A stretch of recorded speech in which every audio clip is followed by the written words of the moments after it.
What's up, people? We're back here today with another Pokemon Showdown replay. And today, as you can see, I played against Finn28. If you don't know him, he's a really great YouTuber that makes Pokemon Salt compilations. I don't know that word. Yeah, anyways, this is Gen8OU, as you can see here. His rating is 1478, and I'm 1513. So this battle here, I brought a Sand team. Corviknight deals with Rillaboom and Urshifu, so it has like the defensive Corviknight with Body Press and Rocky Helmet. And then obviously Blissey is my special tank. So here you can see Finn's team. A lead I would suggest would be Druddigon, get off Stealth Rock, Glare, Dragon Tail, or Toxic, whatever you need or whatever you have on it. He has a Salazzle here, which is pretty interesting and pretty neat to be honest, because it can wear down like Corviknight, as well as Flamethrower, or if he has a Poison type move, it doesn't do as much because ground types are usually resistant to poison.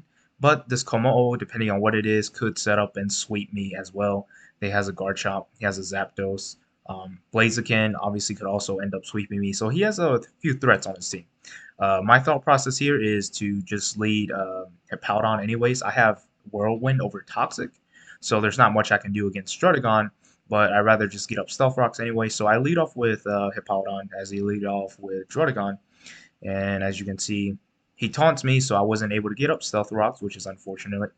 Um, but here, I think, yeah, go hard Dracozolt. Because if he glares, I'm an electric type, so it doesn't do anything. So if I was him, I would have got up Stealth Rocks here because it's like what can Hippowdon do, right? This Druddigon is obviously a physical, or excuse me, a physical wall, so like a defensive Pokemon. Probably has Rough Skin and Rocky Helmet. And I go for Dragon Claw here, so my Dracozolt is fully physical, and I know it's not going to two-hit KO Druddigon, but at the same time, Druddigon doesn't have anything to really knock me out unless it has like a surprise Earthquake or something. But the thing is, if it's defensive, again, it doesn't have the power to knock me out. So I go for Dragon Claw here safely because nothing on his team resists it. He doesn't have a Fairy type. There's no need to go for a Bolt Beak. He does have a Garchomp. Um, and Dragon Claw would have done more damage anyways. So as you can see, he does 61. He has Rough Skin and Rocky Helmet as predicted. Goes for Stealth Rock on this turn. And I assume his last move is Dragon Tail, but we don't get to find out. And I didn't want to take any more chips, so I decided to go for a safe Earthquake here. I doubt he was going to go hard Zapdos. Not that it would have benefited him anyways. Just sacking that would have been the best move. Now, here in this position, I probably, if I have Protect Blaziken, I would bring that out. Just go for one turn of Protect. Which, again, might not be that good of a play, to be honest, because, like, uh, with Sand Rush, like, I'm still going to be faster than +1 Blaziken, right? So you're going to have to get +2 to really do anything, and Volpe would definitely take you out. Um, so yeah, never mind. Retract what I said. That was not a good play. But going in a Garchomp maybe because you can also survive one Dragon Claw. Komodo also survives one Dragon Claw. Um, but Salazzle obviously would die to Earthquake, and then Zapdos, if it's defensive enough, it can take a few Bolt Beaks and keep roosting and roosting. So he goes into Garchomp here, okay, which isn't bad. I go for Dragon Claw. I stayed in on this turn again because I'm faster. I know it wasn't going to take out um, Garchomp on this turn. And he could very easily go for an Earthquake and knock me out. But instead, he goes for SD, and I'm like, bruh, bruh. And go for another Dragon Claw and knock him out there. Yeah, because Dracozold's a huge ass threat to like your entire team. You cannot predict this. Like there is no prediction. Don't try to set up. You know what I mean? Like if anything, go for Scale Shot. Try to be a little bit faster, I guess. I don't think it would have worked.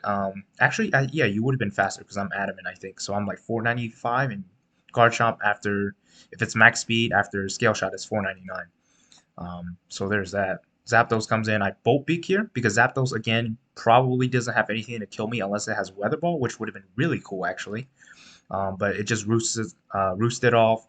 And I go for another Bolt Beak here because, again, it really doesn't have much to kill me with. Dracozolt is a huge threat. It's just taking out Pokemons one by one. He goes for Volt Switch here, I guess. So, like, we find out later that his other moves are, like, Defog and Heat Wave. So he really doesn't have much to kill me with. So he gets a little bit of chip off there. Sandstorm subsided. So here's the thing. Um, let's bring it up to this point. So he Volt Switches here, and he brings in Komodo. So here's the point where Sandstorm subsided, and I decided to go for Dragon Claw. Um, I know that my Dracozolt was most likely going to be slower than his Komodo, but the thing is, I don't want Komodo setting up. If it goes for a Clangorous Soul, or if it goes for something like Sub Belly Drum, I'm screwed, right? So I can't, I got to break this up or at least get some damage off if it tries to set up in my face, right? Because I'm acknowledging that it's a huge threat. I do have Whirlwind on Hippowdon, but it's not going to survive if it's like a belly drummed up one. I don't have Rocky Helmet, I just have um, Smooth Rock. So that's why I decided to go for Dragon Claw there, break the sub, or get some damage off if he goes for Clangorous Soul. And then I go hard Hippowdon here because I don't think he's going to try to sub again. And even if he does, I have Whirlwind this turn, and he can't basically sub and belly drum up, right? He has to have 2 turns for that. So I go hard Hippowdon here as he goes for hard Dream Punch, which is all right. He gets a little bit of chip off. And here I just go for a Whirlwind because I was like, I mean, everything else I can just EQ, EQ, EQ, right? So it doesn't really matter. So he goes for belly drum here. I would have sub at in his position. I would have sub just to like scout for toxic at least, or whirlwind, so you don't lose as much health here, right? Either that or even like go into Zapdos try to get a roost off because most of the time your Hippowdon can't touch you, right? So there wasn't the best play for him there. He goes into Salazzle, and right here, honestly, like you should never stay in. Like I have a full team of 6. Yes, I don't want to lose my Sandmon, but I have Smooth Rock, so I still have 7 turns of Sand. You know what I mean? So like, just you can always go into Zapdos here. Zapdos should always be your safe play. Should never stay in here just to get a Toxic off. You know what I mean? That's why you end up losing a Pokemon there. Like I said, just bring in Zapdos, get a few roosts off, and of course here I predict the roost, so I go for EQ. Um, and it does a decent chunk of damage as well as like the sandstorm, so he's not able to like out roost it, to be honest. But I decided to go for stealth rock here, I believe, because if I would have knocked him out on this turn with the sand up. So I was like, I don't think he's gonna roost.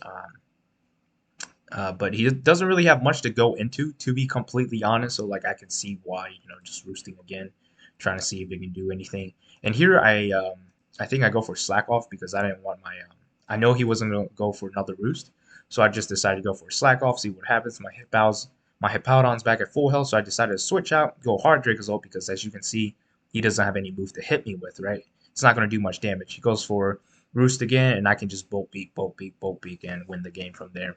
It does way too much damage to him, and his static doesn't mean anything to me. He defogs, which was the wrong play. I go for Earthquake here because I thought I was going to be slower. Or yeah, I thought I was going to be slower, and he was going to roost, but that didn't work, unfortunately. And I guess he also assumed that I was going to be faster, so that's why he decided to go for Heat Wave. And so now I just go for Bolt Beak, knock it out. He brings in Blaziken. I didn't want it to set up an SD. My Hippowdon is not at full health, and it will die.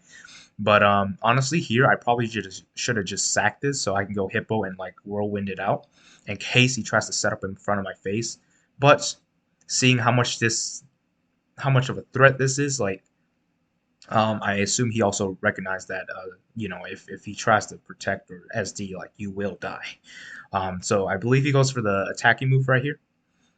Yep, he just goes straight into the attacking move, and he should be faster, to be honest. Yeah, I'm pretty sure he's faster anyways. Goes for close combat. I don't want to sack my Hippo just yet. Um, I can't really whirlwind out anything. It's toxic. It's poison. I can't slack off on anything now. So I mean, honestly, I should just sack it here. Because I don't want to SD. I should just whirlwind in case he tries to SD. But I decided to go into Garchomp just because I was banking on the Sandville. Most of the time, moves do miss if you go for the Sandville, and he has Blaze Kick instead of Flare Blitz. Now here, I probably would have suggested to um, or like a close combat again because I don't think Blaze Kick would have taken out a defensive Hippo, as well as the fact that close combat, even though you see a Corviknight and try to predict a Corviknight, close combat is still your strongest move considering you don't have Flare Blitz. And you can find out if my Corviknight has a Rocky Helmet or not, right? So you don't have to really predict at that point in time. So it's just better to go for CC there, but he goes for Blaze Kick. And here, Garchomp, again, I'm banking on him missing, and I can just EQ here. I don't have to set up. I don't have to scale shot. Um, and like I said, if he had CC there, he would have knocked me out in 2 hits, and I basically wouldn't have had a switch in besides Corviknight. So knock him out here.